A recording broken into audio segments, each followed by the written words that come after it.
যেই কথাগুলো নবী বলে গেছে, যেই কথা আল্লাহ কোরআন শরীফে মা বাবা সম্পর্কে ওয়াজ করেছে, আমরা কি নবীর কথা মাইনা আল্লাহর কোরআন মানতে আমরা রাজি আছি? এখানে মা বাবার সাথে ভালো ব্যবহার করতে বলছে।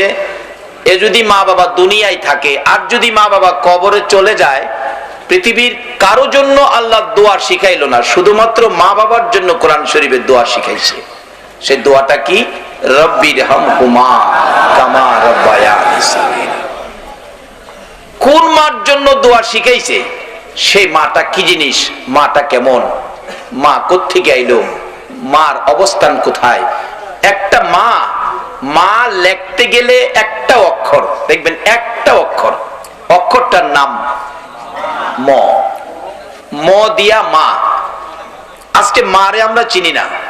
নবী হাদিস শরীফে বলেছে এই মার পায়ের নিচে জান্নাত। নবীর কথা সত্য না মিথ্যা? যদি কেউ মিথ্যার আভাস একটু অন্তরে জাগে তাহলে সব শেষ।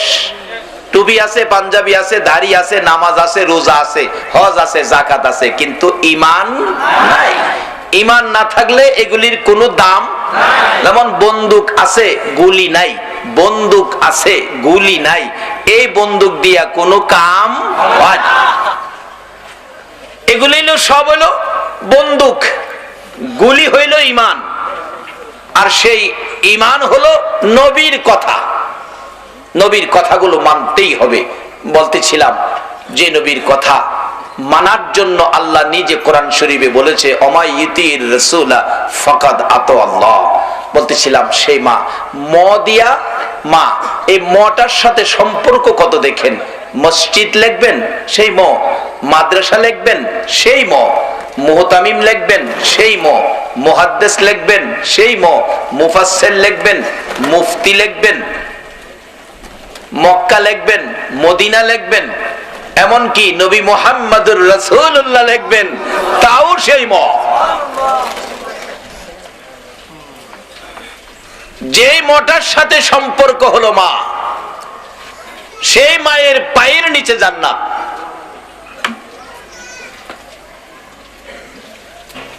রাসূল বলেছে আল্লাহকে ব্যতীত যদি কাউকে সেজদা করার হুকুম থাকতো তাহলে আমি রাসূল বলে দিতাম মা বাবাকে সেজদা করো। যে মা বাবা কত গুরুত্বপূর্ণ। বুড়া মা বাবার খেদমত, বুড়া মা বাবার খেদমত জিহাদের চাইতে বেশি নাকি? আপনি নামাজে দাঁড়াইছেন, মা বাবা দেখে নাই, আপনারে ডাক মারছে, আব্দুল মালিক নির্দেশ হলো নামাজ ছাইরা দিয়া মার ডাকে সাড়া দাও। বাবা, মা বাবা তোমার মসজিদ, মা বাবা তোমার মাদ্রাসা, মা বাবা তোমার মক্কা, মা বাবা তোমার মদিনা, মা বাবাই তোমার জান্নাত, মা বাবাই তোমার জাহান্নাম। এখন মা বাবার পক্ষ নিয়ে জান্নাত নিতে আপনারা রাজি আছেন? কিভাবে নিবেন? নবীজি ওয়াজ করেছেন হাদিস শরীফে, আল্লাহ পাক ওয়াজ করেছেন কোরআন শরীফে। এবার বাস্তবে আসুন, মা বাবার চাইতে আপন পৃথিবীতে কাউরে খুঁজে পাবেন কিনা? একটা বাস্তব ঘটনা, আমাদের এলাকার ঘটনা। এক মা, সন্তান বড় হইছে, বিয়ে শাদী করাইছে, কিন্তু বিবি সাহেব সুবিধার পরে নাই, চাকরি করতো ব্যাংকে।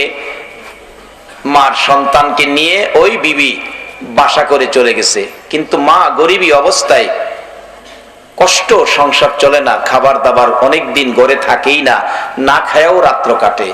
অবশেষে দেখা গেল একদিন দুই দিন না খায়া থাইকা মা চোখের পানি ছেড়ে কান্দে, আল্লাহ গো, ছেলে পেটে নিছিলাম, লেখাপড়া শিখায় অফিসার বানাইছিলাম, আমি মা না খায়া থাকতে কষ্ট সহ্য করতে পারে না। মাও কান্দে, বাবাও কান্দে। এই চোখের পানি বুঝি আল্লাহ পাক সহ্য করে নাই।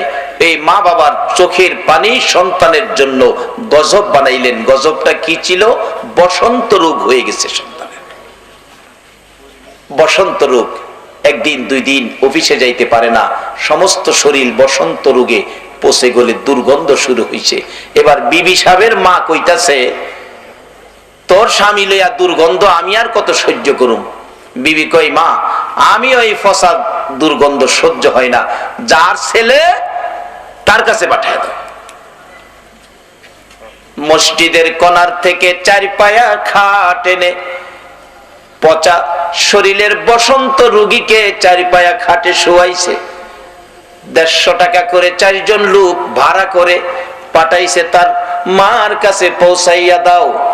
4 জনে যখন কাঁধে উঠাবে, ছেলেটা চোখের পানি ছেড়ে ছেড়ে কান্দে, ও শাশুড়ি মা, ও আমার আদুরের বিবি, আমার মার কাছে পাঠাইও না, এই অপরাধীর মুখ আমি মার দেখাইব না।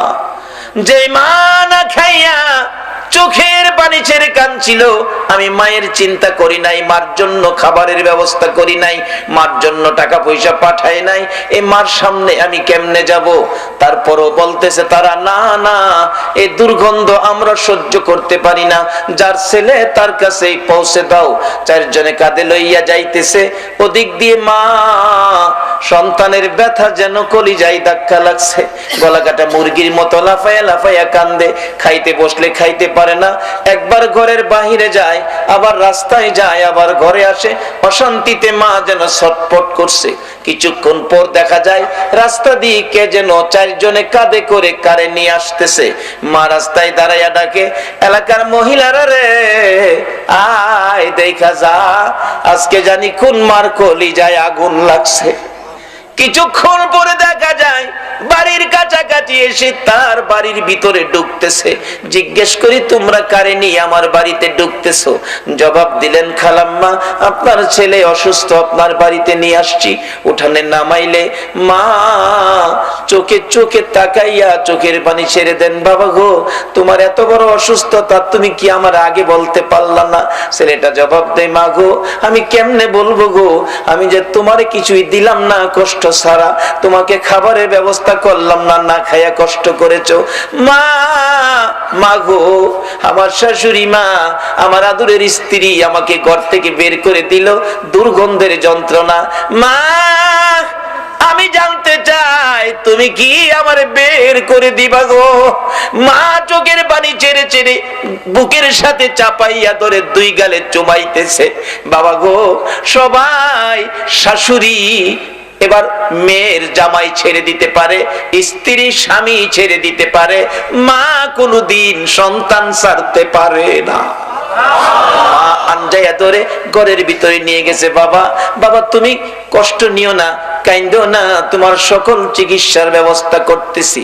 মা ঘরে বসে থাকে, আশপড়শি ঘরের মানুষগুলো বাড়ি ঘর ছেড়ে দিয়েছে দুর্গন্ধে, মা ঘরে বসে থাকে।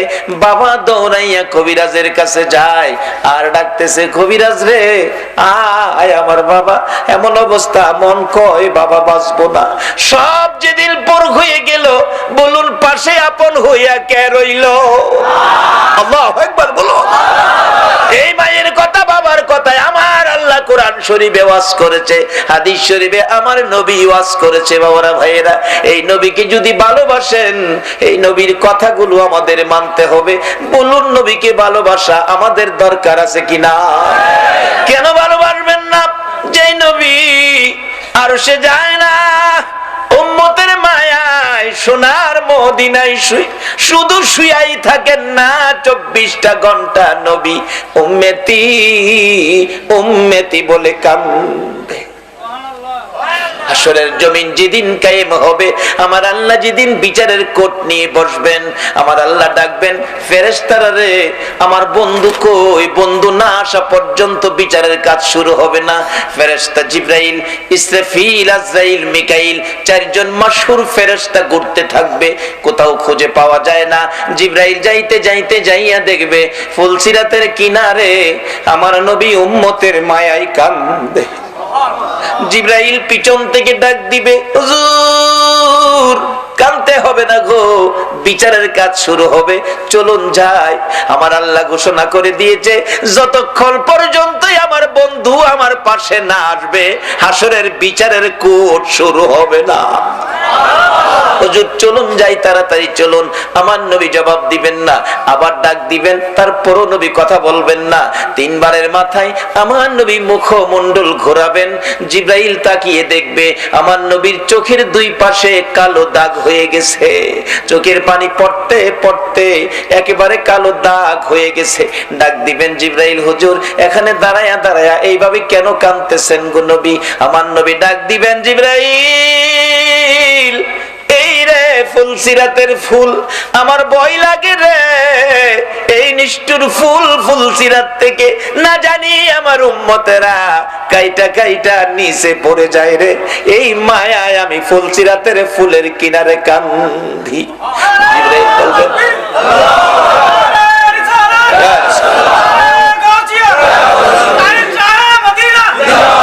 জিব্রাইল বলবেন, ইয়া রাসূলুল্লাহ আসুন, বিচারের কোর্ট শুরু হবে, আপনাকে যাইতে হবে।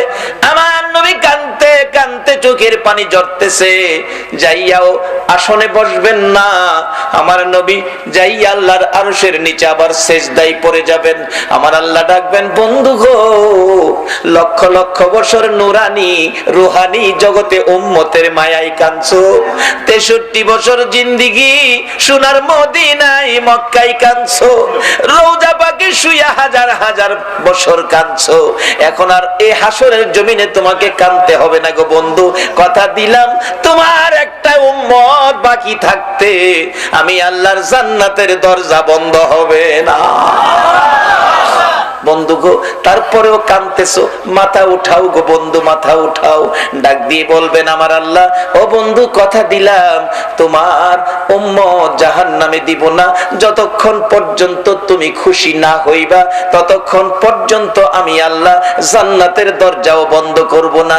আমার নবী হাত বাড়াইয়া ডাকবেন, প্রভু গো, আমাকে যদি খুশি করার জন্য জান্নাতের দরজা খোলা রাখতে পারেন তাহলে আমি একটা প্রস্তাব করব, তাতে আমি খুশি হয়ে যাব। কি প্রস্তাব গো বন্ধু? আল্লাহ গো, আমি নবী হাত বাড়াইলাম, এই বিচারের কোর্টে বিচারের কাজ শুরু হওয়ার আগে আমার সমস্ত গুনাহগার উম্মতের গুনার খাতাগুলো আমি নবীর হাতে উঠাইয়া দেন, তাইলে আমি খুশি হব। আমার আল্লাহ বলবেন, কেন? আল্লাহ আমার উম্মত গুনাহগার বলে যদি ডাক দেন, আমি এত বড় নবী, আমার উম্মত গুনাহগার হইলে এই খবর অন্য নবীরা শুনলে আমি লজ্জা পাবো, আমাকে লজ্জা না দিয়ে আমার উম্মতের গুনার খাতাগুলো আমার হাতে দিয়ে দেন, তাইলে আমি খুশি হব। আল্লাহ বলবেন, বন্ধু আপনি কেমনে জানেন আপনার উম্মতের গুনার খবর অন্য নবীরে জানাইয়া আপনারে লজ্জা দিব? আল্লাহ জানি যে আদম আলাইহিস সালাম থেকে নিয়ে ঈসা আলাইহিস সালাম পর্যন্ত সকল নবীর খবর, সকল নবীর উম্মতের খবর আমার উম্মতে জানে। আমার উম্মতের খবর নিয়ে আবার হেরা যাই না, এই ভয়টা আমার করতেছে। আমার আল্লাহ কই, বন্ধু হেরার খবর তোমার উম্মতের জানাইছি, তোমার উম্মতের খবর আমি কাউরে জানাবো না। ছেলে গুনাহ করছে, মার কাছে কমো না, বাবার গুনাহ ছেলের কাছে কমো না, একজনের গুনাহ আরেকজনের কাছে কমো না। বন্ধু আমি কথা দিলাম তোমার উম্মতের গুনাহ খাতা তোমারে দিব না, তোমারে জানামো তো অন্য নবীরা জানবে দূরের কথা, আমি তোমারেও জানতে দিব না, গোপনে গোপনে তোমার উম্মতেরে আমি মাফ করে দিব। এখন সেই নবী পায়া আপনারা খুশি না বেজার? এখন নবীর আদর্শ, নবীর প্রেম গড়ে নিতে রাজি আছেন? নবীরে গড়ে নেন। কিভাবে নিবেন? আসতেছি সামনে। বলতেছিলাম সেই নবীর কথাগুলো মানতে হবে, সেই নবীর কথা মানাই হলো নবীকে গড়ে নেওয়া। বলতেছিলাম কেন মানবেন না? আমার নবী মদিনায় শুইয়াছে, আরশে গেল না, সিদরাতুল মুনতাহায় গেল না, জান্নাতুল ফিরদাউসে গেল না। এবার জিবরাইল প্রস্তাব করেছিলেন, প্রশ্ন রেখেছিলেন, হুজুর আল্লাহর নবী গো, এত সুন্দর প্রস্তাব, আরশে থাকবেন, এত শান শৌকতের জায়গায় থাকবেন, সব সময় আল্লাহর আরশের পাশে আমার আল্লাহর সামনাসামনি থাকবেন, ওখানে যাবেন না, মদিনার মাটিতে থাকবেন, উম্মতের মায়ায় পড়ে থাকবেন, তাতে কি লাভ হবে আপনার, কি লাভ হবে উম্মতের? আমার নবী মনের আকাঙ্ক্ষা, উম্মতের ব্যথা কত বুঝানোর জন্য বুঝাইতেছিলেন। জিবরাইল শোনো রে, কেন আমি মদিনার মাটিতে পড়ে থাকবো, উম্মতের পাশে থাকবো? দুনিয়ার জমিনে দেখো মুরগি যখন বাচ্চা ফোটায়, মা মুরগিটা বাচ্চা লইয়া ঘোরাঘুরি করে, বাচ্চার উপর বিপদ চিলকাক উড়ে বাচ্চা নেওয়ার জন্য। এমনি সময় মা মুরগিটা দুইটা পাখা বাড়ায়া দৌড়াদৌড়ি করতে থাকে। একবার গাছের ডালে যায় চিলকাককে দৌড়ানোর জন্য, বাচ্চা বাঁচানোর জন্য, আবার ঘরের চালে যায়, আবার দৌড়াইয়া নিচে এসে দুইটা পাখা বাড়াইয়া ডাকে, বাচ্চারা রে আয় আয় আমার পাখার ভিতরে আয়, বিপদ দেখা যায় তোদের বিপদ হবে।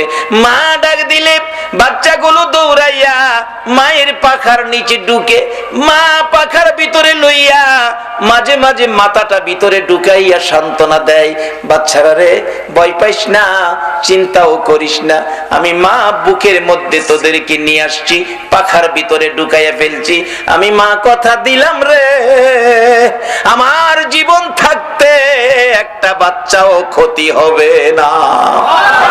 জিবরাইল একটা মা মুরগি বাচ্চা বাঁচাইতে এইভাবে ডাইকা পাখার ভিতরে লইয়া সুখে শান্তিতে বসে থাকে রে জিবরাইল।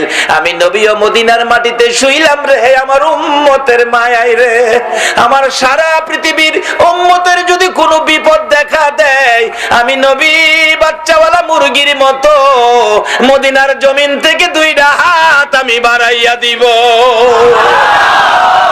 আমি নবীর মন চাই বাচ্চাওয়ালা মুরগির মতো, বাচ্চাওয়ালা মুরগির মতো আমার উম্মত গুলো দুই হাতের মধ্যে লইয়া মদিনার মাটিতে সুখে শান্তিতে পড়ে থাকি। বলুন এত দয়ার নবী, মায়ার নবীর কথাগুলো মানা আমাদের দরকার আছে কিনা?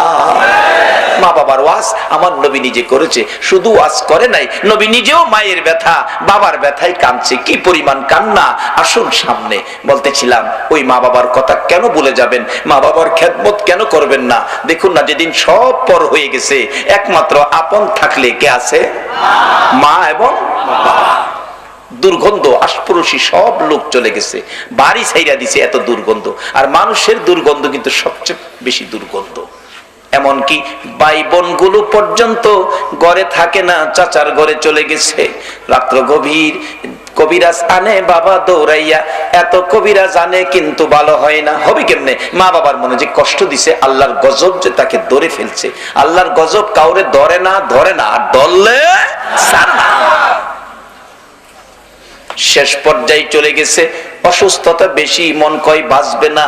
রাত্র গভীর, মা বসন্তের গোটার ফয়জন গুলো পরিষ্কার করে, মাঝে মাঝে চোখের পানিগুলো মুছে, বাবার এক পাশে বসে আছে, মাথাটা ঘুরাইয়া ঘুরাইয়া একবার বাবার দিকে চায়, আবার মার দিকে চায়। মা ডাকতেছে, বাবা গো এইভাবে কেন চোখ ঘুরাইয়া ঘুরাইয়া চাও? চাওয়াতে বোঝা যায় তুমি বুঝি বাঁচবা না গো বাবা। একটা চিৎকার মারছে, মা মা গো আমি বাঁচবো না। তোমরা দুইজনের দিকে বারবার ঘুরে ঘুরে তাকানোর উদ্দেশ্য হলো, কারণ হলো বাবা গো দুর্গন্ধে আশপাশি মানুষ ঘর ছাড়লো বাড়ি ছাড়লো, তুমি কেন ঘর ছাড়লা না, বাড়ি ছাড়লা না? মা সবাই বাড়ি ছাড়লো, ঘর ছাড়লো, তোমরা ঘর ছাড়লা না, নাকে ও কাপড় দিলা না, সবার নাকে দুর্গন্ধ লাগলো, তোমাদের নাকে কি দুর্গন্ধ লাগে না? মা এমনি করে চাইপা বুকের মধ্যে লাগাইয়া দুই গালে চুমাইতেছে, পচা গোশত মার ঠোঁটের মধ্যে লাইগা রইছে। মা ডাকতেছে, বাবা গো 10 মাস 10 দিন পেটে লইয়া কষ্ট করেছি, প্রসব ব্যথায় 3 দিন পর্যন্ত কষ্ট করেছি, মাঝে মাঝে জ্ঞান হারা হয়ে গেছি, বালতির পর বালতি রক্তক্ষরণ করতে লাল লাল হয়ে গিয়েছিল, মৃত্যুর মুখে চলে গিয়েছিলাম তোমাকে প্রসব করতে যাইয়া গো বাবা। ওই দিনের কষ্টের কথা মনে হইলে তোমার নাকের দুর্গন্ধ মার নাকে লাগে না। অবশেষে একবার মায়ের দিকে চাই, আবার বাবার দিকে চাই, মা মাগো কাছে আসো। মায়ের গলায় হাতটা লাগাইছে, বাবার গলায় হাতটা লাগাইছে, মা বাবা দুই গালে দুইজনে চুবাইতেছে। এই ফাঁকে ওই সন্তান দুনিয়া ছেড়ে বিদায় হইয়া গেছে। কিন্তু দুর্গন্ধের জন্য শাশুড়ি বিদায় করে দিল, স্ত্রী চলে গেল, দুইজন লোক কিন্তু ছাইরা গেল না। বলুন এই দুইজনকে? এই দুইজন সম্পর্কেই তো আল্লাহ কোরআন শরীফে, নবীজি হাদিস শরীফে ওয়াজ করেছে। এখন কিন্তু এই দুইজনই হইছে সমাজের সবচেয়ে বড় দুশমন। বাস্তব ঘটনা বলি, কোরআন হাদিস না, এটা বাস্তব ঘটনা। এক বেচারা শাশুড়ি মা আইসে পরে বাজার থেকে এত বড় মাছ আনছে, যেই মাছ জীবনে দেহেই নাই কোনোদিন, আমার জীবনও যেই মাছ দেহি নাই। আপনাদের কাপ্তাইটা এদিকে না ওদিকে, এই কাপ্তাই এক মাহফিলে 2-4 বছর আগে হয়তো একটা মাছ দেখছিলাম, এক ভদ্রলোক মাছ আমাকে দেখাইতে নিছে, একটা মাছ 30 কেজি ওজন, আমার জীবনে দেখি নাই, এদিন দেখছিলাম। এই মাছটা নাকি কোন নদীতে ধরাত পড়ছে, 30 কেজি ওজনের মাছ। যাই হোক, এর চেয়ে বড় মাছও আছে, হয়তো আমি দেখি নাই। এই বড় মাছ দেখে খুশি, বহুত খুশি। আমার মা এসে বেড়াইতে এত বড় মাছ আনছে, স্বামীরা আমার লক্ষ্মী, কত ভালো। কিন্তু স্বামীর মা এসে মাছ দেখে খুশি, ভোগ এত বড় মাছ আমার পোলায় আনছে, তোর মা সাথে যাক, তোর মার উসিলাই আমিও তো মাছটা খামু, কি আমার ভাগ্য, জীবনে তো বড় মাছ দেখি নাই। অবশেষে ছেলের মা বলতেছিল, ভোগ এই মাছের মাথাটা যদি আমারে দিতি।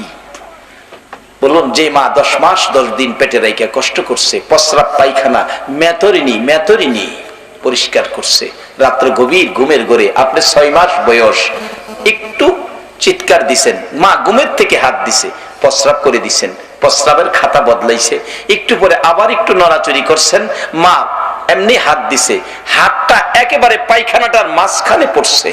এরকম বাচ্চার পায়খানায় মা হাত দেয় নাই?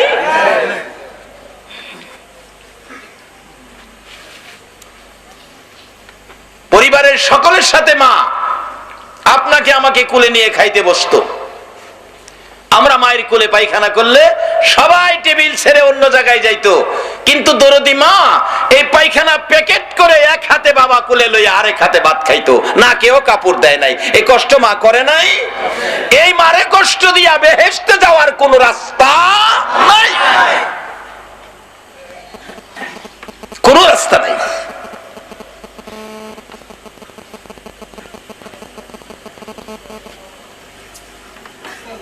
বাবারা দৌড়ান কেন? বেহেশত ঘরে, আপনি খুঁজছেন কোথায়, তালাশ করতেছেন কোথায়? বেহেশত আপনার ঘরে। কত পায়খানা মার কোলে করছি, কত প্রস্রাবে মায়ের কাপড় ভিজাইছি। শীতের মধ্যে মা প্রচন্ড শীত, রাত্র গভীর প্রস্রাব করে দিছি, একটা খাতা বদলাইছে, আরেকটা বদলাইছে, আরেকটা বদলাইছে, আবার প্রস্রাব করছি, খাতা নাই, মার নিজের আঁচলটা 4 পল্লা করে বাচ্চার নিচে দিছে। অবশেষে এখানেও প্রস্রাব, কিছুই নাই। মা দরদি প্রস্রাবের ভিজা জায়গায় শুয়া নিজের শুকনা জায়গাটায় সন্তানটারে দিয়া নিজে থরথর করে কাঁপছে, সন্তানকে কষ্ট দেয় নাই। বলুন, এই আচরণ মা সন্তানের পক্ষে করছে কিনা? কিন্তু সেই মা যে আপনার আমার কত কিছু আমাদের কাছে পাও না, এই ঋণ তো কেউ শোধ করেন নাই। বলে হুজুর মা তো দুনিয়ায় নাই, এখন কি করব? এখন ওই যে দোয়া রব্বির হামহুমা কামা রব্বায়ানি সগীরা বলতেছিলাম, মা বাবার জন্য কেন করবেন না? মা বাবার প্রতি কোরআন শরীফে হাদিস শরীফে সুন্দর ওয়াজ। যাই হোক, এবার এই ঘটনাটা আমি কোরআন হাদিস থেকে বলছি না, বাস্তবতার থেকে বলছি, সমাজে যা বাস্তবে যা ঘটতেছে। বলতেছিলাম মা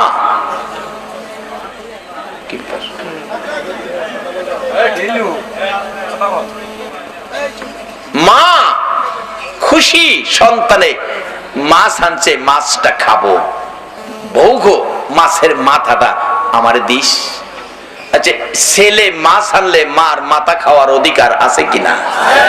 বাবা শুধু আজমাবিলে গিয়ে আছে কইলে কিন্তু হবে না, কালকার থেকে মার অধিকারটা আদায় করেন, মা যেটা পাও না এটা দিয়েন। অবশেষে বউয়ের ইচ্ছা নাই এদিকে দিত, তার ইচ্ছা কোন দিকে? তার মার দিকে।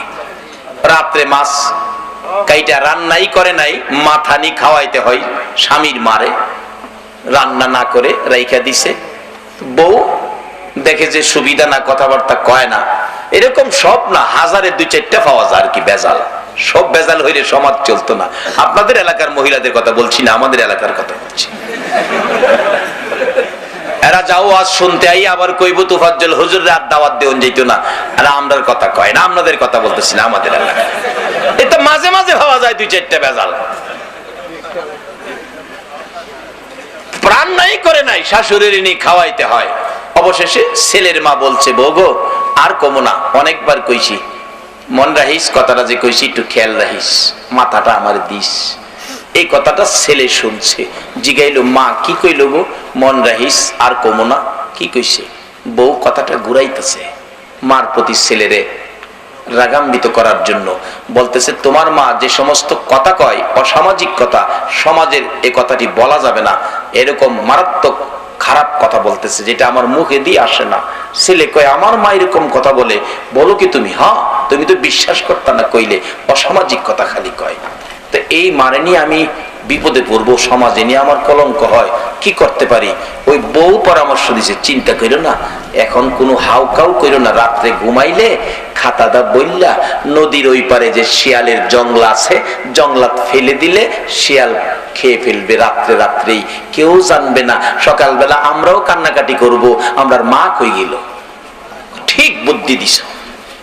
রাত্রে ঘুমাইতে গেছে, ছেলের মার বিছানা তো পুরান বিছনা, ওই আগের থেকে যেটা থাকে, মেয়ের মা তো নতুন বিছনা, মেহমান হিসাবে সম্মান করতে হয়, নতুন চাদর বালিশ, কি সুন্দর বিছনা। এবার মেয়ের মা ছেলের মার বিছনাত বইয়া কইতাছে, বিয়াইন পান থাকলে পান খাই। দুইজন পান খাইতে খাইতে ছেলের মার বিছনাত মেয়ের মা শুয়া ঘুমায় গেছে। আচ্ছা বলুন, আমরা যে যত কিছুই করি এখনো সঠিক একজন বিচারপতি আছে কিনা?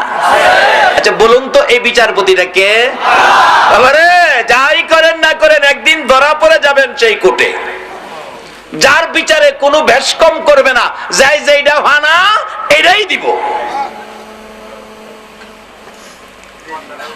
অবশেষে ডাকতেছে, বিয়াইন ঘুমাই দিচ্ছেন, আপনার বিছনাত যান, আমি তো এটা ঘুমামো, আপনার বিছনাটা সুন্দর, ভালো বালিশ চাদর সবকিছু সুন্দর, আমি সবসময় থাকি এটার মধ্যে, আমি ঘুমাই, আপনি এইটার যান। কিন্তু বেচারি ঘুমাই গেছে, উঠে না, ডাকাইতেছে উঠে না। অবশেষে কয় দুইজনের তো এটা কষ্ট হইব, এটা যখন খালি ছেলের মা কইতেছে আমি না, ও এইটা তুই শুই। উল্টা পাল্টা হয়ে গেছে, ছেলের মার বিছনাত মেয়ের মা, মেয়ের মার বিছনাত ছেলের মা। রাত্র 12টা বাজে গেছে, আইতাছে দুইজন, হেইপার ফালাইতো, নদীর হেইপার, কর্ণফুলী নদীর হেইপার। আইসা দেখে নাকে মুখে খাতা দিয়ে ঘুমাইছে। বুড়া মানুষ তো, ছোট্ট বইলা প্যাকেট করে নৌকা তোড়াইয়া হেইপার ফালাই দিয়ে আই পড়তেছে, আর রঙের বইটা বাইতাছে। ঘরে কোনো বেজাল নাই, এখন ঘরের বেজাল দূর হইছে। বলুন, শাশুড়ি কি ঘরের বেজাল? মুরব্বী কি ঘরের বেজাল হতে পারে? ঘরের রহমত হইয়াছে সেই মা, যে মার পায়ের নিচে জান্নাত। আমার নবীর জীবনী, একজন সাহাবী এরকম বৃদ্ধা মাকে পিঠের মধ্যে নিয়ে, মা নড়তে চড়তে পারে না, পিঠের মধ্যে লইয়া যাইতেছে হজ করতে। হজের সম্পূর্ণ কাজ সমাধান করে নবীজির সামনে গিয়ে বলছি, ইয়া রাসূলুল্লাহ, ইনি আমার মা, যার পেটে আমি ছিলাম, যিনি দুধ আমি খেয়ে এত বড় হয়েছি, যিনি আমার প্রস্রাব পায়খানা পরিষ্কার করতেন, যিনি আমাকে 10 মাস 10 দিন পেটে রাখছিলেন, মাকে পিঠে করে হজের সকল কাজ আদায় করেছি। নবী গো, মা যে আমাকে কষ্ট করলো, মার কষ্টের হক কি আমার আদায় হয়েছে? রাসূল বলেন, ও সাহাবী, এই মাকে পিঠে নিয়ে এই কাজ করাতে তোমার মায়ের 1 ফোঁটা দুধের হক এখনো আদায় হয় নাই। 1 ফোঁটা দুধের হক এখনো আদায় হয় নাই। এই মারে কষ্ট দিয়া কাকে ধরছেন বেহেশতে যাইতে? হাসরের কোর্টে আমার আল্লাহ হবেন বিচারপতি, নবী করবেন উকালতি, সাক্ষী হবেন মা বাবা। কারো কোনো সুপারিশ শুনবে না। মা বাবা বলবে, নবী গো, আমার সন্তান ভালো ছিল, আল্লাহর পক্ষে, আমার আল্লাহর দরবারে নবীজি দাঁড়াইয়া বলবেন, মাননীয় বিচারপতি, মা বাবা সাক্ষী দিয়েছে আমার মক্কেল সন্তানগুলো ভালো ছিল, আমিও সেই ভালোর পক্ষে। আল্লাহ বলবেন, বন্ধু, মা বাবার সাক্ষী সন্তান ভালো, তুমি সেই ভালোর পক্ষে, আমি আর কোনো হিসাব দেখতে চাই না, বিনা হিসাবে আমি মাফ করে দেব। আর কারো কথাই হাসরের ময়দানে কাছে নবীজি দাঁড়িয়ে থাকবেন মা বাবার পক্ষের সাক্ষী নেওয়ার জন্য। আল্লাহ বিচার করবেন, উকালতি করবেন নবী। ওই কোর্টে আল্লাহর নবী ছাড়া আর কেউ কথা বলার ক্ষমতা রাখবে না। কোন নবী রাসূল কথা বলতে পারবে না। ফাঁকি দিয়ে কিছু কথা বলবেন যারা 4 তরিকার জ্ঞান সম্পন্ন আলেম নাইবে নবী, আল্লাহর ওলি। আর কিছু বলার সাহস ক্ষমতা পাবেন যারা নবীর ভালোবাসায় শহীদ হয়েছে। হাসরের ময়দানে শহীদদেরকে সুপারিশ করার অধিকার দেওয়া হবে, 4 তরিকার অলিগণকে সুপারিশ করার অধিকার দেওয়া হবে। আমার নবী নিজে তো অধিকারের সাগরই হয়ে থাকবেন এই সুপারিশের জন্য। যাই হোক, আমরা সেই নবীকে চিনব, নবীর কথা মতো আসল জায়গাটা আমরা পরিষ্কার করব। এবার ফালাইয়া দিয়ে আইসা পড়ছে ঘরে, বলে সমস্যা নাই, ঘরে আর ঝামেলা নাই। আইসা বিবি খুশি, কিন্তু ছেলেটার মনে দুঃখ যে মার পায়ের নিচে জান্নাত, মাকে ফালাইলাম, জিগাইলাম না মা কি কইছিন, বিবির কথাই ফালাইয়া দিলাম। মার বিছনার কাছে গিয়ে ডাকতেছে, মা গো, মা কি করলাম গো মা, তোমারে না জিগাইয়া ফালাইয়া দিয়ে আইলাম। মা, ও মা, কাজটা ভালো করি নাই, তোমাকে দেখলে এক নজর তাকাইলে একটা কবুল 7টা উমরা হজের সওয়াব হইতো। কি করলাম আমি, কি করলাম, আফসোস করতেছে, আক্ষেপ করতেছে। এই আক্ষেপ আফসোস শুনে ওই বিছনার থেকে মার ঘুম ভাঙছে। মা ঘুম থেকে উঠে, পাগলিনী মা দৌড়াইয়া সামনে, কি রে বাবা, তুমি কি স্বপ্নে কিছু দেখছো, কেন তুমি এরকম করতেছো? মা তুমি একবার মার দিকে চায়, আবার বিছনার দিকে চায়। তুমি তুমি এই পার থেকে এই ফারাইলা কেমনে? মা কয়, আমি হেইফার, আমি হেইফার জমুকি লেগে বাবা, আমি নিজে তোমার হেইফার ফালাই দিয়েছি। কিরে বাবা, এ কি কও, আমি এমন কি অপরাধ করছি আমার হেইফার ফালাইয়া দিবি? মা, তুমি যে কইছিলা বউগো, কইছিলাম যে খেল রাখিস, এমন কি খারাপ কথাটা তুমি কইছিলা কত? মা কই, বাবা আমি তো খারাপ কথা কই নাই, তুমি নাকি অসামাজিক কথা কইছো না, কি কইছিলা তুমি কও? আমি কইছিলাম তুমি যে বড় মাছ টানছো, মাছের মাথাটা খাইতে কইছিলাম রে বাবা। মাছটা দেখে আমার আত্মাটা চাইছে, মাথাটা খাইতাম। বলছিলাম বউ গো, মাথাটা আমারে দিস। তোর বউ একটাবার কথা কইল না, শেষবারের মতো বলছিলাম বউ গো, আর কিছু কমো না, কইছি যে মনে রাখিস, এটুকুই কইছি। ছেলেটা 2টা চোখের পানি গাল বেয়ে বেয়ে ছেড়ে দিছে। মা, তুমি বলেছো মাছের মাথা খাওয়ার জন্য, আমারে বুঝাইছে তুমি নাকি অসামাজিক কথা বলছো, যেটা মুখ দিয়ে আসে না, এই জন্যই তো তোমারে নদীর ওই পার ফালাইয়া দিয়েছি। বাবারে, এর লেগে ফালাই দিছস? কোন বিস্তারতে নিছস রে বাবা? এই বিস্তারতে জিহ্বাত কামড় মারছে। মা, বাবারে সর্বনাশ করছস রে বাবা, এই বিস্তার তো তোর শাশুড়ি আছে। আমার আল্লাহর কথা মাইনা এইভাবে মা বাবার সম্পর্কে হিসাব কিতাব ক্লিয়ার করা আমাদের দরকার আছে কিনা?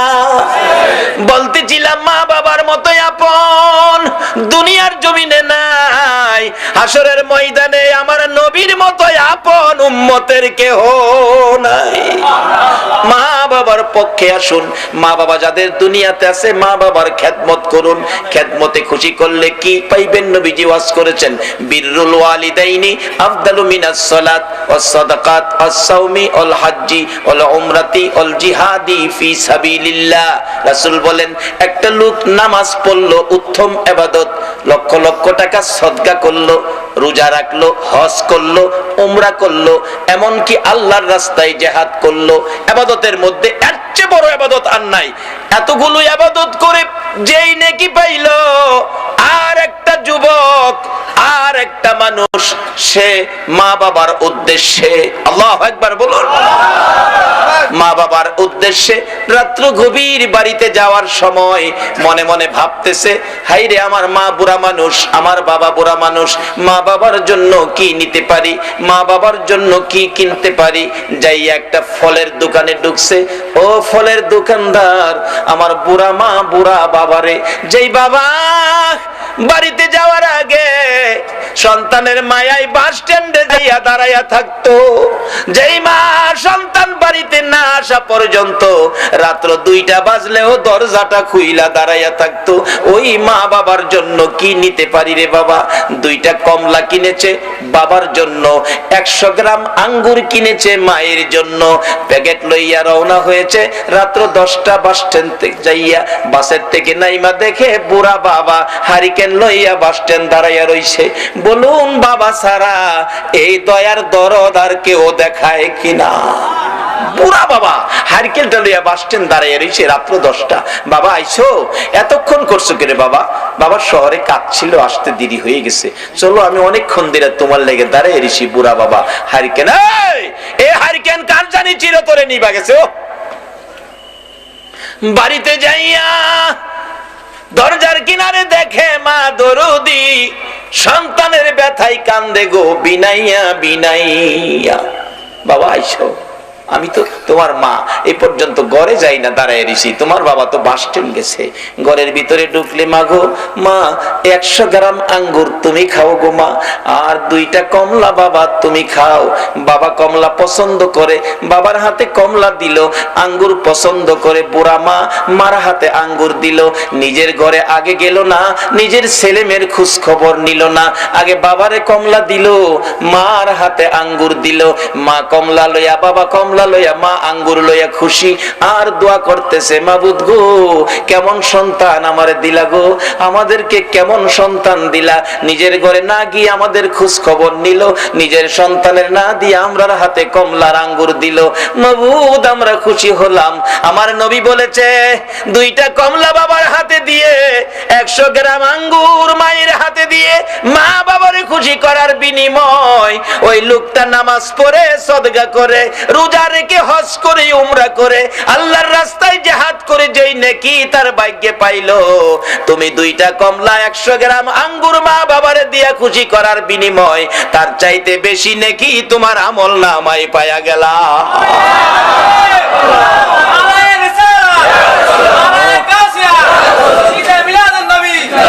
বাবারা, মা বাবারে কষ্ট দিয়া মক্কা মদিনায় হজ করতে যাইেন না। একজন হাজী সাহেবের জীবনীতে দেখি উনি 39 বার হজ করে 40 বারের মাথায় হজে গিয়ে আরাফাতের ময়দানে খুশির কান্না কান্দে, প্রভু গো কি আমার নসিব, 40 বার হজ করলাম। গায়েবী আওয়াজ হইতেছে, হাজী 40 বার কেন, হায়াত পায়া 40,000 বার হজ করলেও তোমার হজ কবুল হবে না। আবার কাঁদতেছে, আল্লাহ আমি কি অপরাধ করলাম, কেন কবুল হবে না? গায়েবী আওয়াজ হচ্ছে, হাজী রে একদিন তোর গর্ভধারিণী মায়ের সাথে সাধারণ একটা জিনিস লইয়া কথা কাটাকাটি করে এক পর্যায়ে রাগ হইয়া তোর মারে লাথি মাইরা ঘরের বাইরে ফালাইয়া দিসলি। তোর মা লাঠি খাইয়া গলা কাটা মুরগির মতো লাফাইতে ছিল, কলিজাটা ফাইটা গেছে রে, বিদায় হয়ে গেছে। বিদায় মুহূর্তে 2টা হাত বাড়াইয়া বলেছিল, মাউত এই সন্তান পেটে লইয়া গো রাত্র ভরে কোনোদিন ঘুমাইতে পারছি না। 7 মাস 8 মাস যখন বয়স বাচ্চার পেটের ভিতরে ছিল, আমি যদি মা ঘুমিয়েছি, নড়াচুরি করতে গেলে তার পায়ের লাথি আমার কলিজায় লাগছে, ঘুম থেকে উঠে বসে গেছি, আবার নড়াচুরি করছে, হাতের কনি কলিজায় লাগছে, দাঁড়াইয়া গেছি। জীবনে কত রাত্র দাঁড়াইয়া দাঁড়াইয়া কাটাইছি, না ঘুমাইয়া রাত্র কাটাইছি, ছেলের লাতি কনি খাইয়া গো আল্লাহ। তারপরে দুনিয়ায় আসবে প্রসব ব্যথায়, কলিজা ফাটা ব্যথা। আজকে কি সেই সন্তানের লাথি খাইয়া দুনিয়া থেকে বিদায় হব? মাবুদ গো বিচার তোমার কাছে দিয়ে গেলাম, এই বিচার তুমি কইরো, আমি মা বিদায় হলাম। বিচারটা দিয়েই মা দুঃখিনী দুনিয়া থেকে বিদায় হয়ে গেছে। আমার আল্লাহ বলেন, হাজিরে লাথি দিয়ে মার কলিজা ফাটাইয়া মারে দুনিয়া থেকে বিদায় করে দিয়ে আরাফাতের ময়দানে 40 বার হজ করতে আইসা কান্দো, আমি আল্লাহ জানিয়ে দিলাম রে, মার কলিজা ফাটাইয়া 40 বার কেন, 40,000 বার হজ করলেও তোমার হজ আমি কবুল করব না। আমার নবী বলেছে, তোমার মা বাবাই তোমার হজ, তোমার মা বাবাই তোমার নামাজ, তোমার রোজা, তোমার মক্কা, তোমার মদিনা, তোমার মসজিদ, তোমার মা বাবা হলো তোমার জান্নাত। সব ঠিক আছে, মা বাবার সাথে সুতা পরিমাণ বেশকম চরিত্র, আচার আচরণ, ব্যবহার যদি খারাপ থাকে, সব শেষ হয়ে গেছে। কারণ মা বাবার উসিলাতেই আমরা দুনিয়াতে আসছি, মা বাবার উসিলাতেই আমরা দুনিয়াতে আসছি। মা বাবা যদি কষ্ট স্বীকার না করত, ছোটকালে যখন বিছনাত পায়খানা করতাম, মা যদি পরিষ্কার না করত, তাহলে এই পায়খানাত ফইরা থাইকা ঠান্ডা কইরা দুনিয়াতে মইরা গেলাম বলে এই সময় একটু প্রস্রাব পায়খানা মা আমাদের শরীরে থাকতে দেয় নাই। বাবা একটু রোগ হইলেই রাত্রে রিক্সা পাইছে না, গাড়ি পাইছে না, সন্তানটা কোলে লইয়া অন্ধকারে দৌড় মারছে ডাক্তারের কাছে। ডাক্তারখানা বন্ধ, দরজায় দাঁড়ায় বাবা কাঁদছে, ডাক্তার সাহেব দরজাটা খুলেন, আমার বাবার অবস্থা ভালো না। ডাক্তার বলছে, এই মাত্র খালি শুইলাম, অন্য ডাক্তারের কাছে যান। বাবা চোখের পানি ছেড়ে ডাকতো, ডাক্তার তোমার 2টা পায়ে ধরি, আমার বাবারে বাঁচাও। এই দরদি মা বাবা ছাড়া পৃথিবীতে কেউ নাই। এই মা বাবার যদি কেউ কষ্ট দিয়ে থাকেন তাইলে আর নামাজ পড়েন না, রোজা রাখেন না, হজ জাকাত কিচ্ছু করেন না, কোনো কাম হইতো না। আগে মা বাবার দরবারে যান। বলে হুজুর কেমনে যাইতাম? মা বাবারে 10 বছর যাবত 12 বছর যাবত কষ্ট দিতেছি। আজকে মাহফিল শেষে মা যে ঘরে থাকে যায় খালি একটা ডাক দেন, মা বাবা কই, মা বাবা কই। এই দুইটা শব্দ দুইজনে শুনলে দেখবেন আনন্দে আত্মহারা দরজাটা খুলে দিয়া বলবে, বাবা রে তুই কেমনে রে আমারে বাবা কইছস? মা কইব আমারে কেমনে মা কইছস? মাগো ভুল করছি, তোমাদের সাথে ব্যবহার খারাপ করছি, মাপ চাইবার লেগাইছি। মা বাবা দেখবেন দুজন কইব, বাবা মাপ চাইতে হইতো না, তুই যে মা কইছস বাবা কইছস এতেই আমরা তোরে মাফ করে দিছি। এই মা বাবা যদি কবরে থাকে বলে হুজুর মা বাবারে কষ্ট দিছি, আর মা বাবা তো কবরে, এখন কি করব? মা বাবার কবরে যান, কবরে গিয়া মা বাবার জন্য কান্দেন। কি কি কইয়া কানবেন? আল্লাহ শিখাইছে, রব্বির হামহুমা কামা। এইভাবে কানতে থাকেন। যদি আপনার চোখের পানিতে মা বাবা কবর থেকে নাজাত পায়, রুহানি ভাবে কবর থেকে আপনার অপরাধগুলি মা বাবা কবর থেকেও ক্ষমা করে দিব। কিন্তু কান্দার সিস্টেমটা কি? কবরে যাবেন, অনেক হুজুররা কইব কবরে যাইেন না, কোন ফতুয়া মানেন না, মা বাবার কবরে যাইেন। কবরে যাইয়া মা বাবার কবরের পশ্চিম পাশে দাঁড়াবেন। পশ্চিম পাশে কেন? আমরা কবরে লাশটা যখন রেখে দেই পশ্চিম দিকে কাত করে দেই, পশ্চিম দিকে কাত করে দেই। আর আমরা কবরে গেলে মা বাবার কবরে, কিতাবে আসছে মা বাবার কবরের পশ্চিম পাশে দাঁড়াইয়েন, পূর্ব পাশে দাঁড়াইয়েন না। মা আবার এই পশ্চিম দিক থেকে পূর্ব দিক হইয়া তোমারে দেখবো, এটুক কষ্ট তুমি মারে দিও না।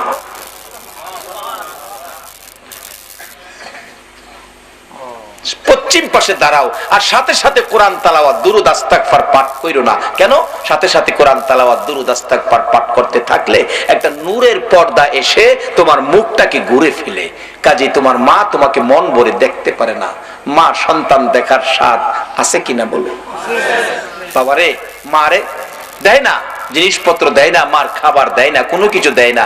এরপরও দেখেন সন্তানটা বাড়িতে বাইরে যায় সময় কেউ তাকায় না, কিন্তু মা কিন্তু তাকায় থাকে, একটা আশা করে তাকায়। বাবারে একবার যদি আমার দিকে চায় আমার একটা মা কইয়া যাইতি। সন্ধ্যার সময় বাড়িতে আইব, সব ঘুমায় রইছে, মার কোনো খোঁজ খবর নাই না। এরপরেও বলুন সন্তান ঘরে না ঢোকা পর্যন্ত মার চোখে ঘুম আইছে কিনা? একটু পরে পরে বাচ্চার মারে ডাহে, ও আব্দুর রহমানের মা আমার ছেলেটা আইছে, অথচ ছেলে তার খবর নাই না। মা কিন্তু খবর না নিয়ে পারে না। বলতেছিলাম যে মা আপনাকে আমাকে দেখার জন্য ব্যস্ত থাকে, কবরে যাইয়া ও সন্তান কবরের পাশে গেলে মা ছেলেকে দেখতে চাই, বাবা ছেলেকে দেখতে চাই। নির্দেশ হলো কবরের পাশে যাইয়া কিছুক্ষণ চুপ করে দাঁড়াইয়া থাকো। তোমার মা বাবা তোমাকে মন ভরে দেখো, মন ভরে দেখতে চাই। দুনিয়ার জমিনে কত বাস্তব ঘটনা, মারে ভাত দেয় না, মার খোঁজ খবরও নেয় না। তারপরও ছেলেটা ঢাকার থেকে আইসা বৃহস্পতিবার সন্ধ্যায়, শনিবার সকালে যেদিন চলে যায়, মা পিছে পিছে এতিমের মতো যায়। একবার যদি ফিরে চাইতে রে বাবা, আমারে মা কইয়া ডাক দিতে খুশি হইতাম। ডাকও দিল না, ফিরেও চাইল না। রিকশায় উঠে গেছে, রিকশায় উঠে রিকশা টান দিয়ে ওই মোড় ঘুরে যখন এদিকে যাইতেছে, মা এদিকে দিয়া দেখে না, দৌড়াইয়া বাড়ির পিছনে যাইয়া তাকাইয়া রইছে। আমার ছেলে যাই গো, একবার ফিরে চায় না। যত দূর পর্যন্ত দেখা গেল মা ওই রান্নাঘরে পায়খানার কিনারে দাঁড়াইয়া সন্তানের দিকে তাকাইয়া থাকে। বলুন এরকম দরদ মার সন্তানের জন্য আছে কিনা? কিন্তু মার জন্য আমরা কি করলাম? আমরা কি করলাম মার জন্য? আমার নবী নিজেও মা বাবার জন্য পাগল ছিল, উম্মতের এই আদর্শটুকুন দিয়ে গেল। বাস্তব ঘটনা, আমার নবীর বয়স যখন 6 বছরে পৌঁছে নাই, আমার নবী সঙ্গীদের সাথে মাঠের মধ্যে ছিল। বিকাল হয়ে গেলে অন্য বন্ধুদের বাবা এসে টান দিয়া কোলে নেয়, 2 গালে চুমো দেয়, আর কত খেলবি, চল বাড়িতে যাই। আমার নবী তাকিয়ে থাকে, সঙ্গীদেরকে জিজ্ঞেস করে কে আসলো, তাকে কোলে নিয়ে 2 গালে চুমো দিল। ডাক ডাকতেছে সঙ্গীরা, ও মুহাম্মদ তুমি তো জানো না এই ছেলেটার বাবা হইল ইনি, তাই না কোলে নিয়ে দুই গালে চুমো দিছে। আমার নবী তাকিয়ে আছে, বাবার কোলে সন্তান, বাবার আদর কত সুন্দর দেখা যায়। আরেকজন আয়েশা বাচ্চা কোলে নিল, দুই গালে চুমো দিল, আবার নবী তাকিয়ে আছে। নিতে নিতে দেখা যায় সকল সঙ্গীদেরকে বাবা এসে কোলে করে নিল, একজনকে কেউ কোলে নিল না। আমার নবী খোলা আকাশের নিচে দাঁড়াইয়া ওই বাবাগণের দিকে তাকাইয়া তাকাইয়া চোখের পানি ছেড়ে ছেড়ে কান্দে, আর নিজেকে নিজে প্রশ্ন করে, ও মুহাম্মদ তোমার বাবা কই, তোমার এদিকে কেউ কোলে নেয় না। আমার আল্লাহ বলেন, বন্ধু গো তোমার বাবা নাই গো, তুমি এতিম। এই বলে তোমার আদর কমবে না। আমি কুল মাখলুকাতকে নির্দেশ করে দিয়েছি সবাই যেন তোমাকে ভালোবাসে, আর তোমাকে যদি ভালোবাসে আমি আল্লাহ দেখি কথা দিলাম তোমার ভালোবাসার বিনিময়ে আমি আল্লাহর ভালোবাসা পায়া যাইব। কিভাবে ভালোবাসা পাওয়া যাইব? বাস্তব ঘটনা দেখুন। আমার নবী কাঁদতেছে, আমার নবী বাড়িতে যায় না, বাবার ব্যথায় কান্দে। সঙ্গীরা খবর দিলেন আমেনার কাছে, আমেনা গো তোমার আদরের সন্তান ময়দানে দাঁড়াইয়া কান্দে, কি জানি ব্যথা আমাদের কাছে কয় না। দৌড়াইয়া যায় ডাকতেছে, বাবা গো এইভাবে কেন কান্দো, কে মারছে, কে দুঃখ দিছে বলো, তোমার দাদারে দিয়া শক্ত বিচার করাবো। আমার নবী কান্দে, শিশু নবী মা, কেউ মারে নাই, কেউ ব্যথা দেয় নাই, সবাই আমার সঙ্গীরা বাবার কোলে উঠে বাড়িতে গেল গো মা, আমার বাবা কই, আমি বাবার কোলে উঠবো, বাবার ব্যথায় কান্দি। আমি নাও চোখের পানি ছেড়ে দিলেন, বাবা গো তোমার বাবা নাই, বাবার কথা আমারে জিজ্ঞেস করো না, এই বাবার অভাব আমি পুরা করতে পারবো না। যখন কোথাও পারলো না বাবার অভাব পুরা করতো, নিজেই তালাশে বেরিয়ে গেলেন, বাবারে কোথায় পাবো। মরুভূমির উঁচু পাহাড়ের উপরে উঠে মক্কা নগরীতে চারদিক ঘুরে ঘুরে হাত বাড়াইয়া ডাকে, বাবা বাবা তুমি কই গো, একবার আসো না, তোমার শিশু মুহাম্মদ রে কোলে নাও না। কে নিবে? নাই নবীর বাবা মদিনার মাটিতে চিরঘুম ঘুমিয়েছে। আবু জাহেল কোত্থেকে যেন আসতেছিল, একটা বাচ্চার কান্না শোনা যায় পাহাড়ের উপর। আবু জাহেল গোড়ার থেকে নাইমা যাইয়া দেখে বাতিজা মুহাম্মদ, বাবা এখানে কান্দো, একটু পরে বাঘ ভাল্লুক বেরিয়ে আসবে, তোমাকে খেয়ে ফেলবে, তাড়াতাড়ি চলো বাবা, তাড়াতাড়ি চলো। নিচে নামাইয়া গোড়ার পিছনে বসাইয়া আবু জাহেল সামনে বসে গোড়াকে চাবুক মারতেছে, গোড়া রে বিপদ হবে তোর, বিপদ হবে আমার, বিপদ হবে আমার ভাতিজার, তাড়াতাড়ি চল, তাড়াতাড়ি চল, আমিনার কাছে পৌঁছে দেই। আবু জাহেল এত জোরে মারতেছে, গোড়া তো বসার থেকে উঠে না। মাঝে মাঝে কিতাব লেখে সামনের দুইটা পাও আকাশের দিকে বাড়াইয়া ডাকে, মাবুদ তোমার বন্ধুরে পিছে বসাইয়া আবু জাহেল আমারে মারে। প্রভু গো কথা দিলাম, মার খাইতে খাইতে জীবন দিব গো, তোমার বন্ধুর সামনে না নিলে আমি যাব না। আমার নবীর ভালোবাসায় চারি পায়া জানোয়ার গোরা যখন এইভাবে নবীর ভালোবাসায় ব্যথায় বেদিত হয়েছে, আবু জাহেল মারতে মারতে সমস্ত শরীর রক্তাক্ত করে ফেলেছে, কয়েক জায়গার চামড়া ফাইটা রক্ত জমিনে পড়তেছে। অবশেষে আবু জাহেল বিরক্ত হইয়া ডাকতেছে, গোরা রে এত আদর করি, এত কথা শুনস, আজকে কেন উঠতেছস না, এত মার খাইতেছস? গোরা ডাকতেছে, প্রভু গো তোমার নবীর ভালোবাসায় হাত বাড়াইলাম, আমার জবান খুলে দাও না গো বন্ধু।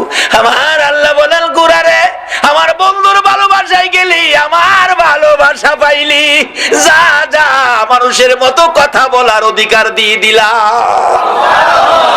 একটা চারি পায়া জানোয়ার যদি নবীর ভালোবাসায় গেলে আল্লাহর ভালোবাসা পাইয়া মানুষের মতো কথা বলার অধিকার পায়, বলুন এই নবীর পক্ষে যাইয়া নবীর কথা মানলে, নবীর ভালোবাসা দিলে আমার আল্লাহর ভালোবাসা আমরা পাইব কিনা? নবীজি ডাকতেছে, আমি দেখি আমার চাচা আবু জাহেল এত মার মারলো, গোরা অবশেষে মানুষের মতো কথা বলতেছে, এরে আবু জাহেল তোর কি মায়া না, আর কত আমারে মারবি, তাহলে তুই ওটা বসার থেকে উঠোস না কেন? গোরা ডাকতেছে, আবু জাহেল রে না ওটার কারণ হলো পিছনে যারে বসাইছো ইনি হলেন রাহমাতাল লিল আলামিন, সকল সৃষ্টির জন্য যেই নবী করুণা, যেই নবী রহমত, এই নবীরে পিছে বসাইয়া তুমি সামনে বসে বেয়াদবি করবা, আমি গোরা মার খাইয়া জীবন দিব, আমি বসার থেকে উঠবো না।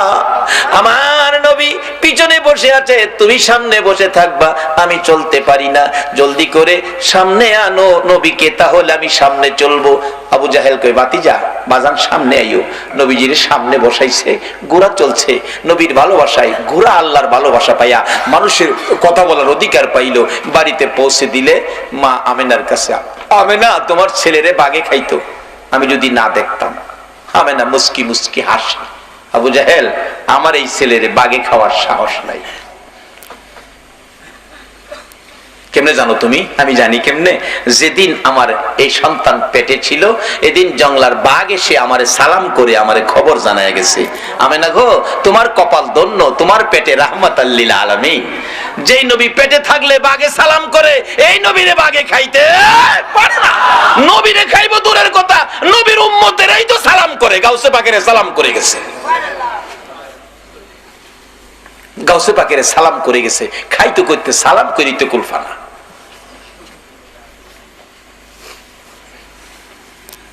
আমেনা কয় আমার ছেলেরে বাগে খাইতো না। আপনাদের মন কি নবীরে বাগে খাইবো?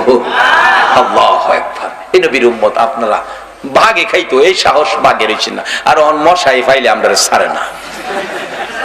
চট্টগ্রাম মশাই কামড়া, কারেন্ট না থাকলে দেখেন ঘুমাইলে মশা যে কি খুশি হয়, আইসা খানের কাছে গান কয়, বন্ধু ঘুমাইছো? ও গুণের বন্ধু, গুনগুনা গুনগুন, গোমাও বন্ধু বালকেরা ইঞ্জেকশন বা হরতাছে।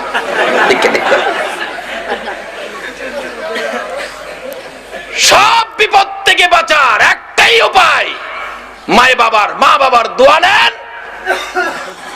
নবীর ভালোবাসা দেন, অলিগণের পক্ষ নেন। অলিগণের পক্ষে বিপদ উদ্ধার কিভাবে? একটা বাস্তব ঘটনা, যেটা সকল দলের আলেমের একমত। যারা অলির পক্ষে আসতে রাজি না, হেরা ওইটার মধ্যে একমত। সেই ঘটনাটা কি? হাজী আমদাদুল্লাহ মুহাজির মক্কি, তার জীবনী। হাজী আল্লাহর ওলি, নবীর আশেক, নবী প্রেমিক আল্লাহর ওলি হাজী আমদাদুল্লাহ মুহাজির মক্কির জীবনী। এক লোকের বাচ্চা হারিয়ে গেছে, ছেলে বাচ্চা খুঁজে পাইতেছে না, মা বাবা অসহায়, কি যে কান্না, ছেলে নাই, ছেলে পায় না। অবশেষে কে যেন বললেন, আরে আল্লাহর ওলির কাছে যাও না, অন্ত ওলির কাছে গেলেই ফতু আইবো, শিরিক শিরিক, ওলিরা কি দিব, ওলিরা তো মরে গেছে। আমারও কথা এই, মরে গেলে মরা মানুষ কিছু দিতে পারে না, কিন্তু নবী কিন্তু ওলি ব্যাপারে হাদিস দিয়ে গেছে, ইন্না আউলিয়া আল্লাহ লা ইয়ামুত। রাসূল বলছে ওলিরা কখনো মরে না, আর মরা মানুষ কিছু দিতে পারে না, এতে আমিও একমত। কিন্তু রাসূল বলছে আল্লাহর ওলিরা মরে না, তাইলে ওলিরা কিছু দেওয়ার ক্ষমতা আছে। মরে গেলে তুমি মরে গেছো, ওলিরা মরে নাই, রাসূল বলেছে।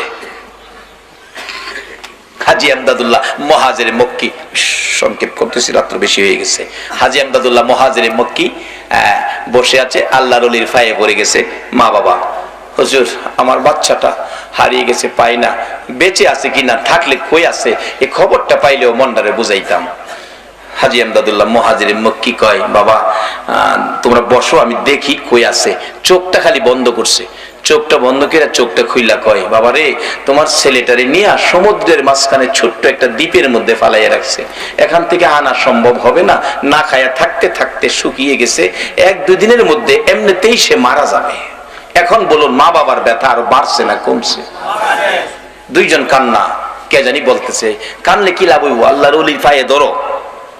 হুজুর আমার বাচ্চাটা আইনা দেন, আনতে গেলে হেলিকপ্টার দরকার, না হয় জাহাজ দরকার। অলির ফাওদেরা কান্দে, কোন দলের আলেম অস্বীকার করার ক্ষমতা নাই। অলির ক্ষমতা কত দেখেন, বেলায়েতের হাত শুধু এই জায়গায় নয়, তারা প্রয়োজন হলে এই জমিন থেকে বেলায়েতের হাত বাড়িয়ে দিয়ে আল্লাহর আরশ পর্যন্ত ধরার ক্ষমতা রাখে। হাজী আমদাদুল্লাহ মুহাজির মক্কি পায়ে পড়ে কাঁদতেছে, মা বাবা হুজুর আমার বাচ্চাটা আইনা দেন, আর সহ্য করতে পারি না হুজুর, আজকে বেশ কিছু দিন যাবত বাচ্চা হারা।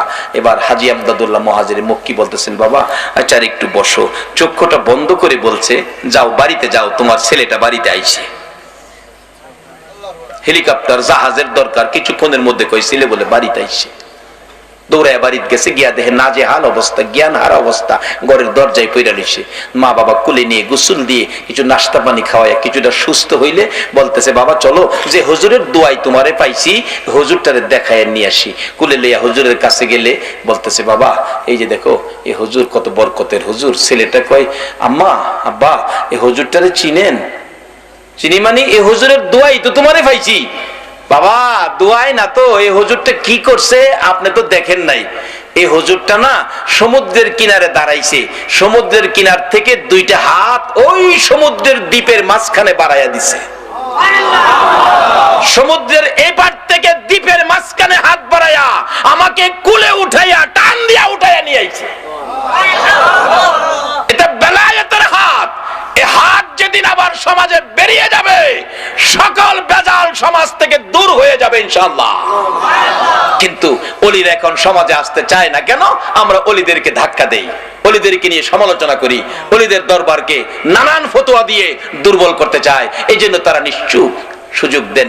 ওলিদের হাত বেলায়েতের হাত বড় শক্ত হাত, যে হাতটা লম্বা হইতে হইতে সোনার মদিনায় যায়, যে হাতটা লম্বা হইতে হইতে আল্লাহর আরশ পর্যন্ত যায়।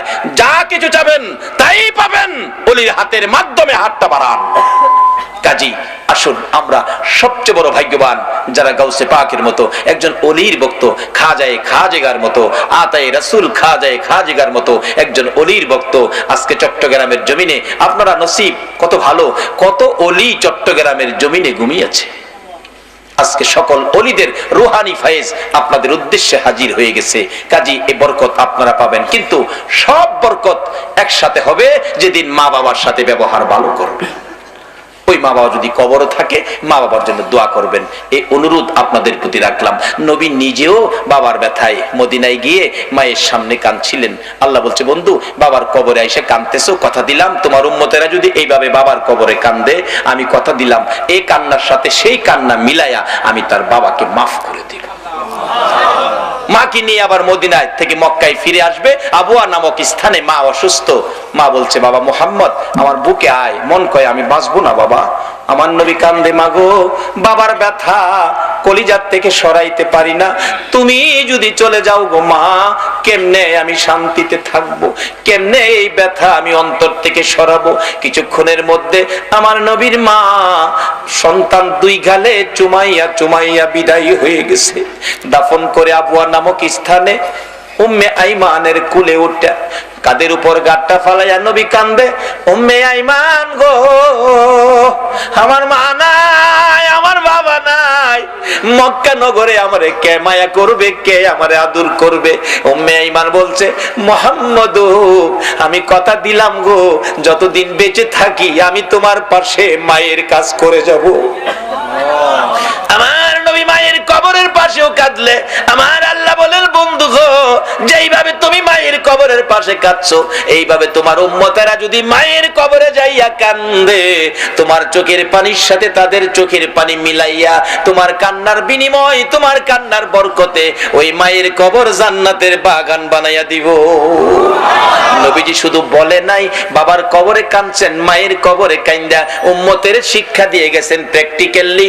মা বাবার কবরে যাইতে হবে, পশ্চিম পাশে দাঁড়াবেন, কিছুক্ষণ চুপ করে থাকবেন, মা বাবা মন ভরে দেখে, কিছু জানেন না জানেন দোয়া কইরা হাত বাড়াই দিবেন, কিছু জানেন না তবু দুইটা হাত বাড়াই দিবেন, আল্লাহ আমি কিচ্ছু জানি না, মা বাবা আমরা লাগে দুনিয়াত কষ্ট করছে, আমার মারে কবরে কষ্ট দিও না। যদি অপরাধ থাকে আমি সন্তান ক্ষমা চাইছি, ক্ষমা করে দাও।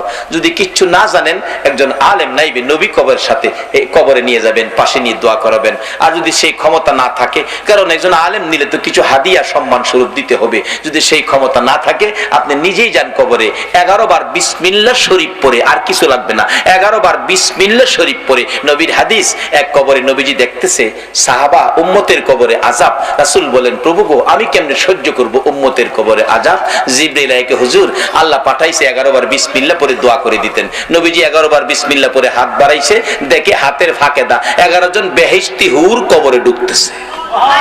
রাসূল বলেন, এই হুরে সর্দার কি ব্যাপার, তোমরা আসছো, দাঁড়াও কি ঘটনা, এখন এসে গেছো? হুজুর আপনি যে 11 বার বিসমিল্লাহ পড়ে দোয়া করছেন, এর বরকতে তারকে জীবনের তরে মাফ করে দেওয়া হয়েছে, এর বরকতে 11 জন হুর বাজেট হয়েছে, কিয়ামত পর্যন্ত তার কবরে তারে খেদমত করা হবে। 11 বার বিসমিল্লাহ শরীফ, এর চেয়ে সহজ তো আর কিছু নাই। তাহলে মা বাবার কবরে যাবেন, অলিগণের পক্ষে থাকবেন, এই অনুরোধ আপনাদের প্রতি রেখে আমি আমার আলোচনা, আমি অসুস্থ, আসলে বেশি অসুস্থ, আজকের জন্য এখানেই শেষ করে দিলাম। আসুন একটু দরুদ ও সালাম মদিনা পাঠাইয়া আপনাদেরকে নিয়ে দোয়া করে, ইয়া নবী সালাম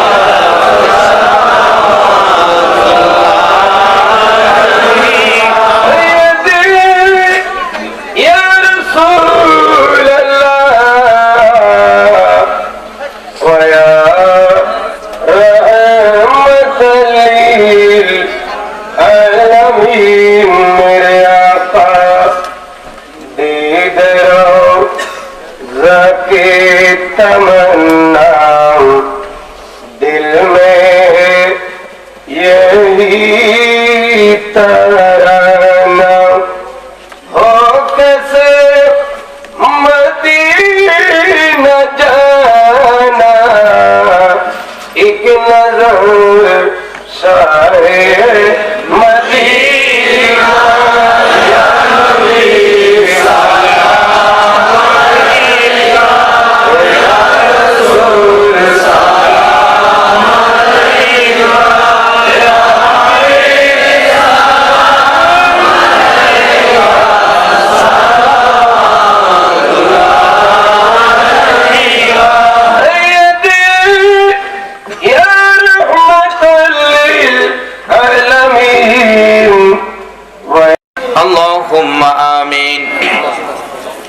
ربنا ظلمنا أنفسنا وإن لم تغفر لنا وترحمنا لنكونن من الخاسرين رب ارحمهما كما ربياني صغيرا বলুন সবাই رب ارحمهما كما ربياني صغيرا রব্বুল আলামিন মায়ার নজরে তাকাইয়া দেখো গো রাত্র গভীর তোমার আদরের বান্দা লইয়া হাত বাড়াইছি মাবুদ একবারে খালি হাত বাড়াই নাই তুমি আল্লাহ নিজে যার উপরে 24 ঘন্টা দুরূদ ও সালাম পাঠ করো ফেরেশতারা করে ইমানদারদেরকেও দুরূদ সালাম পাঠ করার নির্দেশ করেছো মায়ার নজরে তাকাইয়া দেখো গো তোমার আদরের ইমানদার বান্দারা তোমার হাবিবের উপর এই গভীর রাত্রে প্রাণ ভরে দুরূদ ও সালাম মদিনা পাঠাইছে গো আল্লাহ আল্লাহ খাস করে আমাদের মধ্যে যারা বিমার শেফা করে দাও আমি নিজে অসুস্থ আরেকজন চক্ষু অপারেশন করবে শুনলাম আল্লাহ গো আমাকে সহ চক্ষু অপারেশনকারী সহ সকল বিমারীকে শেফা করে নেক হায়াত বাড়াইয়া দাও আমাদের মধ্যে যারা অভাবী অভাব দূর করে দাও আমাদের মধ্যে যারা নামাজি নামাজ কবুল করে নাও যারা নামাজ পড়ে না নামাজের বুঝ দান করে দাও যারা ব্যবসা করে ব্যবসায় বরকত দাও যারা চাকরি করে পদোন্নতি দান করে দাও ইয়া আল্লাহ যারা বিদেশ থাকে সকল বিদেশীদেরকে হেফাজতে রাখো গো আল্লাহ যারা বিদেশ যাবে তাদের মনের আশা পুরা করে দাও গো আল্লাহ ইয়া আল্লাহ খাস করে জনাব শফিউল আলম মাওলানা শফিউল আলম নিজামীকে আল্লাহ গো তুমি সুস্থ করে নেক হায়াত বাড়াইয়া দাও তোমার নবীর আশিকগণকে যদি তুমি সাহায্য না করো তোমার নবীর শান মান কে গাইবো গো আল্লাহ আল্লাহ সুস্থ করে নেক হায়াত বাড়াইয়া দাও ইয়া আল্লাহ খাস করে আজকের মাহফিলে যারা এই পর্যন্ত কষ্ট করেছে সকলকে তুমি আফত বিপদ আযাব গজব অ্যাক্সিডেন্ট বালা মুসিবত শয়তানের শয়তানি দুশমনের দুশমনি হইতে বাঁচাইয়া রহমত বরকত শান্তি দ্বারা ভরপুর করে দাও আল্লাহ মা বোনদেরকে রাবিয়া বস্তির মতো বানাইয়া দাও আল্লাহ গো এই মাহফিলের সকলকে ইমাম হাসাইন আর হুসাইনের মহব্বত অন্তরে পয়দা করে দাও নবীর ভালোবাসার মালা সকলের গলায় পরাইয়া দাও দয়ার নবীরে একদিন ঘুমের ঘরে স্বপ্নে দেখাইয়া দাও নবীজিকে স্বপ্নে না দেখাইয়া কারো গায়ে সাদা পোশাক পরাইও না গো আল্লাহ ইয়া আল্লাহর একটা দরখাস্ত করি গাউসে পাক আল্লাহ গো গাউসে পাকের পাগলগুলো এত রাত পর্যন্ত কষ্ট করেছে আল্লাহ গাউসে পাকের রুহানি ফয়েজ খাজা বাবার রুহানি ফয়েজ আল্লাহ গো চট্টগ্রামের জমিনে যত ওলি আল্লাহগণ ঘুমিয়েছেন আল্লামা গাজী শেরে বাংলা রুহানি ফায়েজ হযরত করম আলী শাহ রহমাতুল্লাহের রুহানি ফায়েজ সহ চট্টগ্রামের জমিনের নিচে সকল ওলি আল্লাহগণের রুহানি ফায়েজ আমাদেরকে নসিব করে দাও। গাউসে পাকের গোলাম হিসাবে আমাদের সকলকে তুমি কবুল করে নাও গো আল্লাহ। মাবুদ গো, আজকের মাহফিলে দূর দূরান্ত থেকে আসছে আবার গাউসে পাকের গোলাম, তোমার নবীর গোলাম, যারা যেখানে যাবে সহি সালামতে পৌঁছাইয়া দিও গো আল্লাহ। ইয়া আল্লাহ, হযরত করম আলী শাহ রহমাতুল্লাহ আলাইহি স্মৃতি সংগঠন, এই যুবকদের সংগঠন তোমার মায়ের হাতে দিয়ে গেলাম। কিয়ামত পর্যন্ত এই সংগঠনের পক্ষ থেকে এই মাহফিল তুমি কায়েম রাখো গো আল্লাহ। এই যুবকদেরকে বেশি বেশি করে নেক হায়াত বাড়াইয়া দাও গো আল্লাহ। মাবুদ গো, যতগুলো দরখাস্ত করলাম মাহফিলের উসিলাই, দুরুদ ও সালামের উসিলাই, গাউসে পাকের রুহানি ফায়েজের উসিলাই সবগুলো তুমি কবুল আর মঞ্জুর করো গো আল্লাহ। ওয়া সাল্লাল্লাহু তাআলা আলা খায়রি খালকিহি মুহাম্মাদিন ওয়া আলা আলিহি ওয়া আসহাবিহি আজমাইন বিহাক্কি লা ইলাহা ইল্লাল্লাহু মুহাম্মাদুর রাসূলুল্লাহ।